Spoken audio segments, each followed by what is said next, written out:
Welcome to channel ithi igama ke Ukuhlolane okay upastor weningi esila eSoweto Protea clan la sikhona khona ukulanda nje ulwazi olubalekile kodokotela besintu nomabalaphi bendabuko sibothi bangasicebisa abathini ulwazi abalithawula ngakwazi ukulekelele mawudinga namhlanje sivakashele udokotela umfundisi bishop khona la eSoweto phinda bengumela lapho indabuko kusoma business futhi kodwa kuzwa kabanzi ukuthi sikhuluma ngana ngeziqoliyena kunjani dokotela siyaphila kunjani no siyaphila kuyintokozo ukuthi sibe nawe namhlanje uchallenge uzethu leqala ubani esikhuluma naye udokotela ubani esikhuluma naye lo nikhuluma naye udokotela Mthethwa Mthethwa yeah siyazi ukuthi usoma business uphinde ube lapho endabuko ikuphi oqala iqala kahle ekubeni uqala wabosoma business wasekulandela ukuthi ube umelapho endabuko ikuphi ofike iqala kahle empeleni ngiye ngaqala ngaba usoma business ngezimo ke ukuthi uNkulunkulu masekabizile nobizo ekuhambeni kwami ngisebenza wona lo msebenzi webusiness kwase kuyangibamba ukuqobo kaNkulunkulu ukuthi kufanele ukuthi ngisize kodwa nomphakathi isizwe sikaNkulunkulu kungakho namhlanje ubona ngathi isikhathi esiningi ngicile kakhulu la ekutheni kufanele ukuthi abantu baphile ngesandla somusa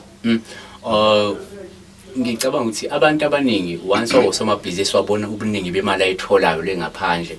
uma sekufanele landela ubizo kuba nzima kube yini enze ukuthi nje kube lula ukuthi mawuzi ukuthi hayi kunobizo ufuna ulilandele ukwazi nje ukulilandela kalula uyibene usoma business kube bungomuntu bezobela gxile kuma business akhe cha mkhulu kube azange ube lula kube nzima futhi ukuthi ungathatha indawo yokuthi ungazovume icalling nobizo ekubeni wazi ukuthi kunezinto ozenzayo eqeleni owazi ukuthi uphila ngazo esikhathini siyahamba thina abantu singene siphuma sifuna ukwazi ngempilo zethu kugcine nako lokho business othunako kushabalala because inkinga ufuna ukuthi uqale la obizweni bese ke izinto zakho zihamba kahle kodwa uma ngabe ufostelele ukuthi ubiza bese uyalimisa uhambisa lokho ibusiness ekugcineni uzithola ukuthi nayo le business ayisekho because kukhona ukujumpayo so ngingabona ukuthi no so kukhona ukushabalalayo ngase ngiyaphuma kakhulu ngiyabuka ukuthi inkinga ikuphi kanti no ugcobo vele iloko okuningi engangilibalekele kade ngilibona mkhulu kade likhona la kimi kodwa ngizama ukuthi ngilibaleke ngoba phela singabantu bomhlaba siphinde sibuke ukuthi lento le isekudeni nawo kanti into eseduzana nawo kunjalo manje asitshele ke dokotela ukuthi okwenzayo njoba sazi uphinde ube ngumholi webandla ubalansa kanjalo ubosoma business ngapha uphinde ube ngubishop ngapha ube umelapho endabuko akukho phazamisayo kulento eziwu3 uyakwazi ukubalansa kwe3 kunzima mkhulu kunzima kodwa ngiphinde ngithemba ukuthi konke ubudalo uNkulunkulu ukuthi kufanele ukuthi kube nje ngiyazama nje ukuthi okunye nako ngokunikeza isikhathi sabo nokunye ngokunikeza isikhathi sabo nokunye ngokunikeza isikhathi sabo ngoba phela kuNkulunkulu ofisile ukuthi yonke lempilo engiphilayo nalomthwala ngithwese wona yena uyawenza amachinga ingathi ukuhlakanipha kwami or ukwazi kwami or education enginayo na cha uNkulunkulu nje ozamayo ukuthi yonke into ibefanele ihlale ngesikhathi esihle ngesikhathi esisodwa ngesikhathi esiwani manje tshela mina ke la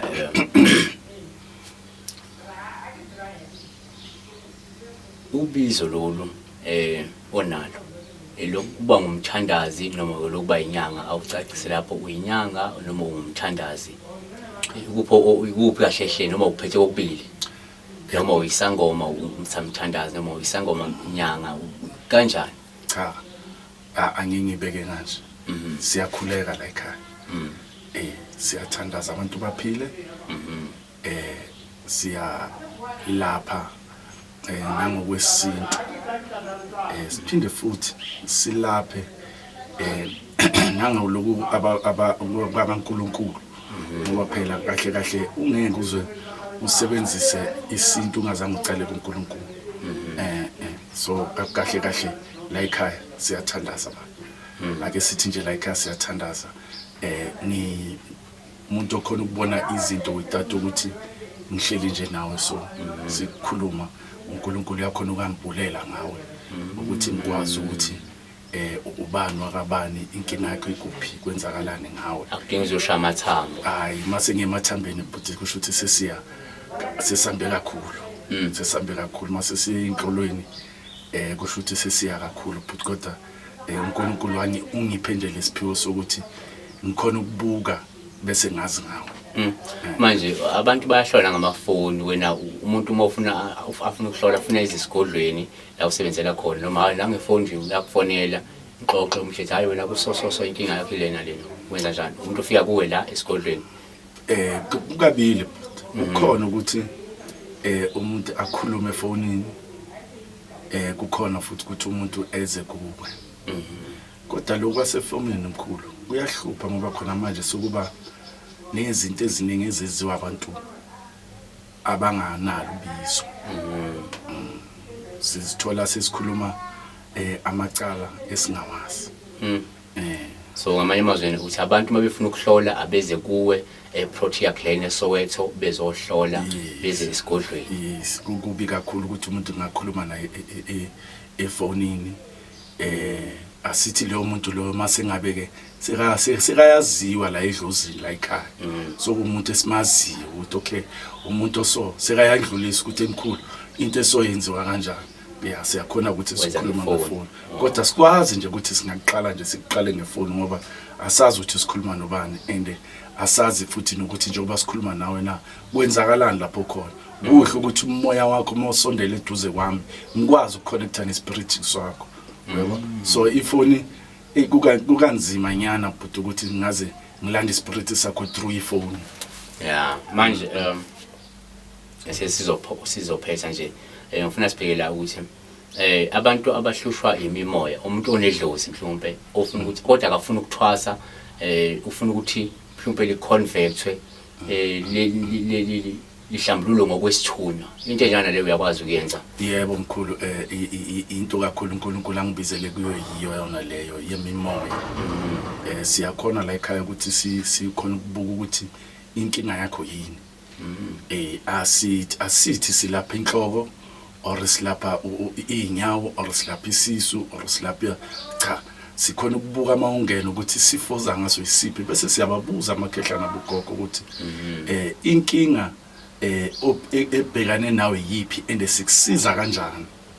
yangizwa kufune kube yibo abathi cha thatha ukuthi nokuthi manje wenza ukuthi lo muntu aphile yangizwa mkhulu manje uma ngabe sizokhuluma nawe nefoni uledeni sizawazi kanjani ukuthi senze njani angeke phela amakhehla nabogogo bakulandela ukhona cha ufune ukuthi uma ngabe ke mawufika la ekhaya sibuze bona ukuthi nangu sikaya uyagula umntwana uphethwe yini bese ke uthola usizakala ucobo la elapho ibona abangene kulomzimba so silalela bona gogo okay ophethwe isithunywa naye futhi uyakwazi ukuthi mafuna isithunywa gogo esikhathini sabantu banokuba abanye bathi isithunywa kanti cha kusisithunywa kunalapho kufanele kulungiswe khona ziyahlukana nezinto omkhulu ubona khona manje sokunezinto eziningi abanye bathi bayathwasa ukuthi intwaso yabo uthola ukuthi ayiphumeleli isingani but isingani ukuthi abanye kuba nesimo esikhona emzimbeni ukuthi kufanele usilapha maybe ngesilungu uyabona bese kugcineni yena ayothwasa kanti cha akusukuthwasa